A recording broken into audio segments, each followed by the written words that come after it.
दशलक्षण धर्मंगाय नमः। शाश्वत पर्वादिराज दशलक्षण का पावन प्रसंग है। आज दशलक्षण पर्व का पंचम दिवस है। उत्तम सत्य धर्म की चर्चा आज हम करेंगे। वास्तव में उत्तम सत्य क्या है? उत्तम का अर्थ सम्यक दर्शन, और सत्य क्या है? सत स्वभावी आत्मा। सत का मतलब होता है अस्तित्ववान, जो सदा काल है, अस्ति अस्ति अस्ति अस्ति अस्ति अस्ति, प्रेजेंट हमेशा। आत्मा त्रिकाल विद्यमान है, अनादिकाल से है, अनंत काल तक रहेगा। प्रत्येक द्रव्य सत है। किसी भी वस्तु का, किसी भी द्रव्य का नाश नहीं होता। रूप बदलता है लेकिन किसी भी वस्तु का नाश नहीं होता। इसलिए आत्मा भी सत है।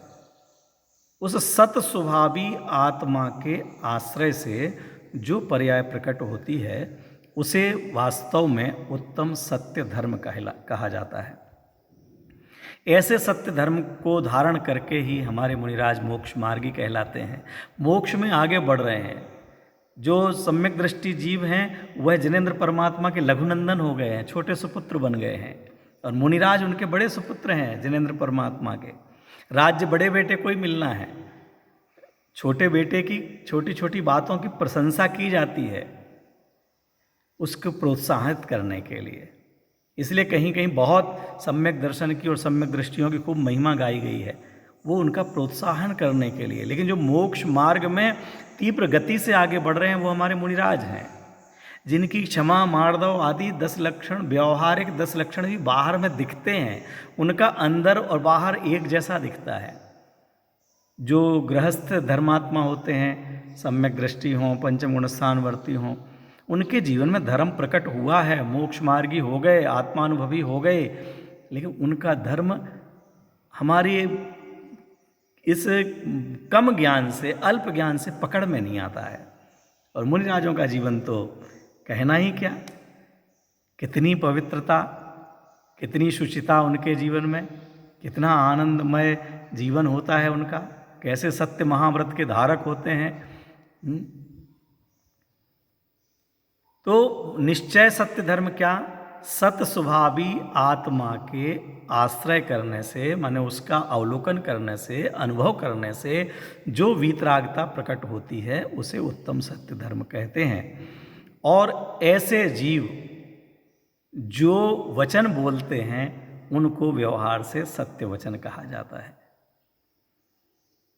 सत्य वचन भले हमारे पास अभी सत स्वभावी आत्मा के आश्रय रूप निश्चय सत्य धर्म ना हुआ हो तो भी सत्य वचन का प्रयोग तो करना ही चाहिए।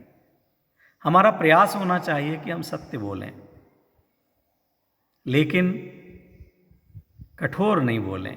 अनेक भाई लोग ऐसा कहते हैं, ये सुन करके बड़ा दुख हो जाता है कि वो आएंगे और एकदम किसी के ऊपर मानो भाटा फेंक रहे हों, इस प्रकार से बातचीत करेंगे और फिर कहेंगे हम तो सब स्पष्ट वक्ता हैं, सत्य वक्ता हैं, हमने तो जो जाना जो देखा वो कह दिया, जब आपको बुरा लगे तो लगे। सत्य तो शिवम होना चाहिए, सुंदरम होना चाहिए। सत्य शिवम होता है, कल्याणकारी होता है, सुंदर होता है। सत्यम शिवम सुंदरम कहा जाता है। आप सत्य बोल रहे हैं लेकिन जो कल्याणकारी नहीं हो तो वो सत्य कैसा है? आप सत्य बोल रहे हैं लेकिन जो सुंदर नहीं हो वो सत्य कैसा है? लेकिन सुंदर हो और सत्य नहीं हो तो वो भी सुंदर कैसा? सत्य भी हो और सुंदर भी हो। मधुर भाषा में, मधुर वाणी का उपयोग करते हुए हम शब्दों का प्रयोग करें। हम समाज के बीच में रहते हैं, परिवार में रहते हैं, व्यापार करते हैं, नौकरी करते हैं, तरह तरह के जीव हैं, तरह तरह की उनकी मति है। सभी एक जैसी बुद्धि वाले नहीं हैं, सभी एक जैसे सोच वाले नहीं हैं, सभी की एक जैसी मान्यता नहीं है। अरे जिस मंदिर में हम स्वाध्याय करने जाते हैं, हम पूजन करने जाते हैं, वहाँ सभी पूजन करने वालों के एक जैसे भाव हों, जरूरी नहीं है। किसी का विचार है कि हम आदिनाथ पूजन करेंगे, किसी का है कि महावीर पूजन करेंगे, किसी का नहीं आज पार्श्वनाथ पूजन करेंगे, पहले ये अर्घ चढ़ाएंगे फिर वो अर्घ चढ़ाएंगे। किसी को ज़्यादा सामग्री चढ़ाने की इच्छा रहती है, किसी को हाथ लगा देता है चढ़ाने वाले को, उतने में ही संतुष्ट हो जाता है। स्वाध्याय भवन में इसी तरह से अलग अलग प्रकार का है। व्यापार में देखो तो सब, अगर सबकी मति अलग अलग ना होती तो इतने तरह के मार्केट ही नहीं होते। सबको बस नहीं कपड़े की कमाई में व्यापार में अच्छी कमाई, तो सब कपड़े की दुकान खोल के बैठ जाएं तो सोना चांदी कहाँ मिलेगा, जूते चप्पल कहाँ मिलेंगे, जनरल स्टोर की चीज़ें कहाँ मिलेंगी जनरल। अपने आप ही एक परिवार में एक भाई की इच्छा होती है, नहीं मैं तो जनरल स्टोर खोलूंगा, एक कहता नहीं मैं तो ज्वेलर्स की खोलूंगा, एक कहता, सब अलग अलग। सभी की लोक में समाज में आवश्यकता है सभी की मत ही, अब किसको कौन नीचा हुआ, हमने अपनी तरफ से कर दिया, जो ऐसा काम करता है वो नीचा हो गया। लेकिन आप विचार कीजिए कि अगर वो काम करने वाले लोग ना होते तो हमारे जीवन कैसा चल रहा होता। ये सफाई करने वाले ना होते, ये चर्मकार ना होते तो हमारा जीवन कैसा चल रहा होता।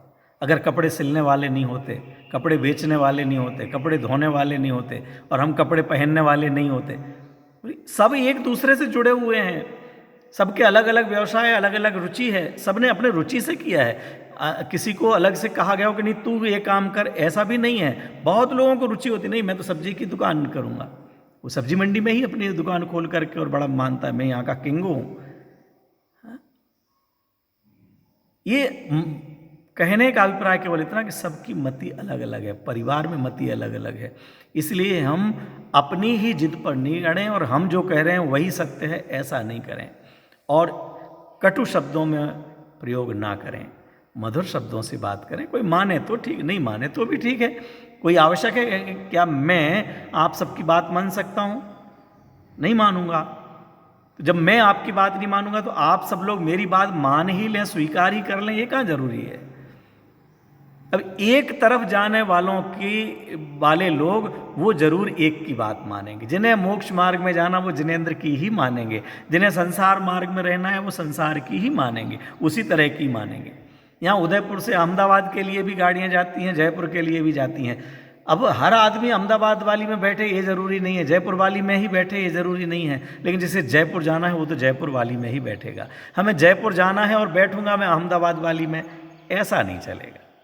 हमें होना सुखी है और मैं मिथ्यात्व का पोषण करूंगा, होना निराकुल है लेकिन मैं असत्य बोलूंगा, चाहता शांति हूं लेकिन मैं परिग्रह जोड़ूंगा, ये नहीं चलेगा। हमें सत्य वचनों का प्रयोग करें, लेकिन एक बहुत सुंदर नियम है, सत्य बोलने से पहले सत्य समझना आवश्यक है। कई बार हम सत्य को जाने बिना केवल जितना देखा जितना सुना उस आधार से बोल देते हैं लेकिन जो देखा सुना हुआ है वह सही ही हो ये जरूरी नहीं है, वो गलत हो सकता है।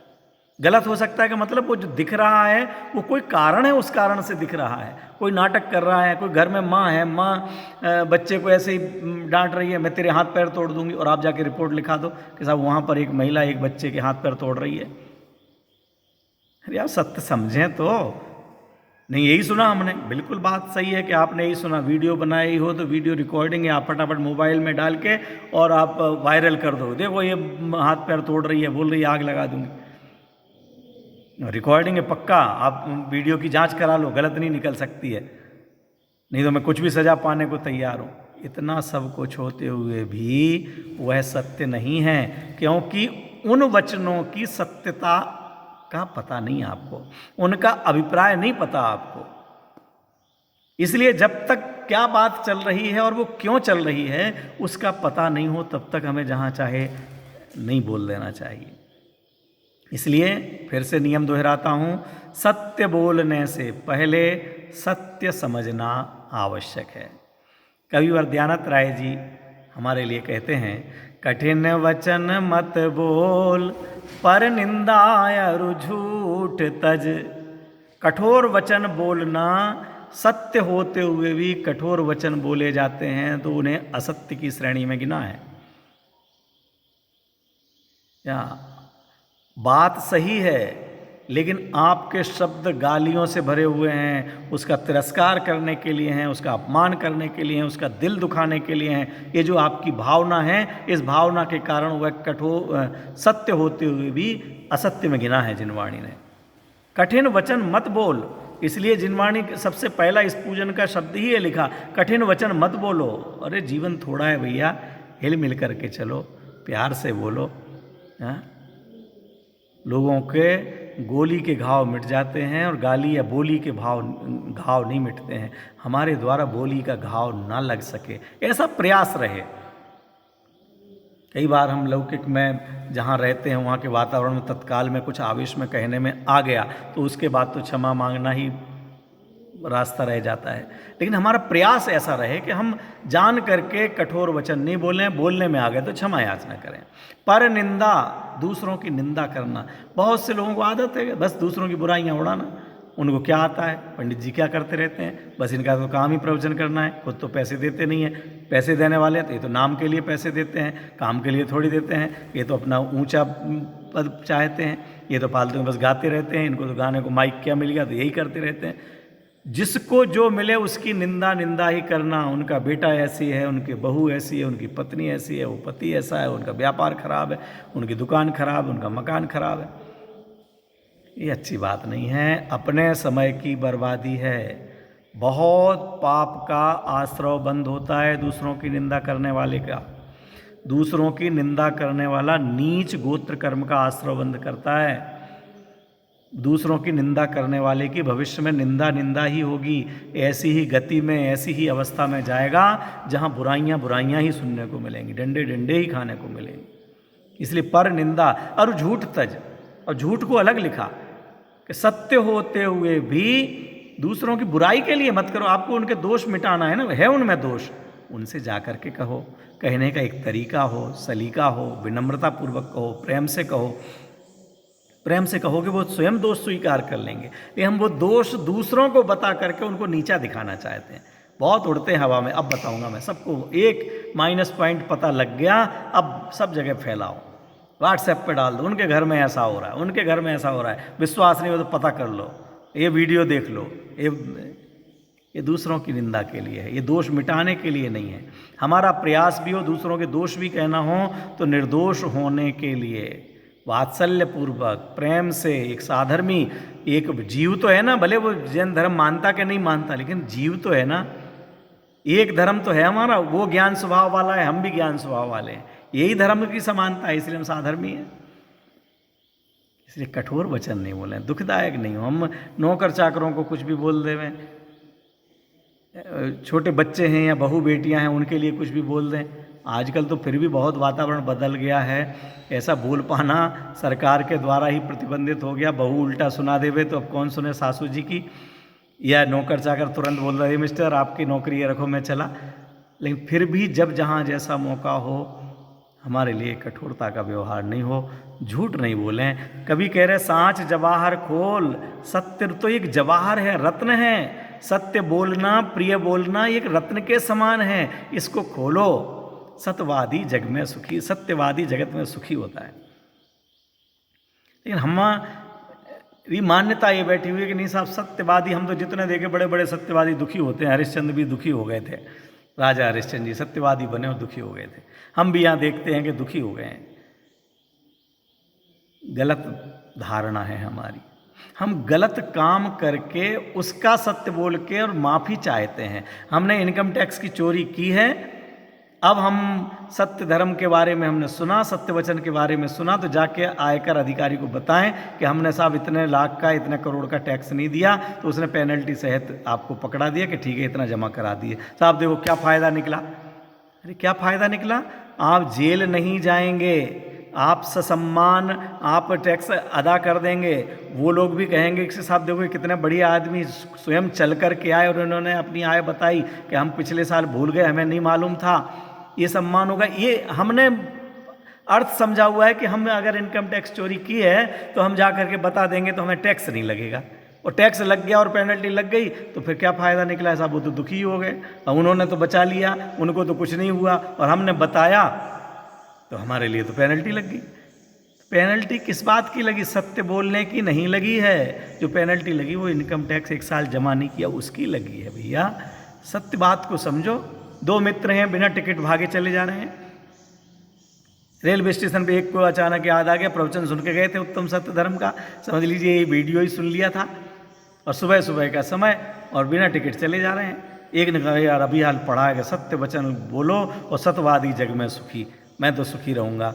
दूसरा बोला देखो भैया मंदिर की बात मंदिर में रखो, फालतू में प्रयोग मत करो, अपन तो जिस गली से हमेशा निकलते हैं वैसे निकल चलो। नहीं मैं तो जाके वो टीटी खड़ा है उससे बोलूँगा, असत्यवादी बनूंगा। तो वो जा करके बोला सर हम वहाँ से आए हैं और मैं जल्दी जल्दी में टिकट नहीं खरीद पाया। उन्होंने ठीक है 100 रुपये ये लगता है, 50 रुपये पेनल्टी, 150 रुपये की टिकट काट दी। और साहब 150 रुपये लग गए। वो तो बच गया, देखो बोल चला गया, वो हंस रहा है मुझे देख देख करके, और बन जाओ सत्यवादी, और बन जाओ सत्यवादी। अरे भाई ये 150 रुपये लगना सजा नहीं है, आप सीना तान करके अब मुख्य द्वार से जा सकते हो, एक योग्य भारतीय नागरिक कहला सकते हो। और वो अभी भी चोर है, भले पकड़ा नहीं गया। और अगर वो जा रहा है इधर से टीटी या कोई आवाज़ लगा दे, ए मिस्टर रुकना, भले किसी दूसरे को कहा है, उससे आगे वाले को, पीछे वाले को, तो ये दौड़ लगा करके भागेगा कि अरे मुझे पकड़ने के लिए पुलिस आ रही है, टीटी आ रहा है, और भागेगा। और जा करके गड्ढे में गिर जाए तो हाथ पांव तोड़ ले, वो अलग हो सकता है। इस सब से बच गए ना भैया।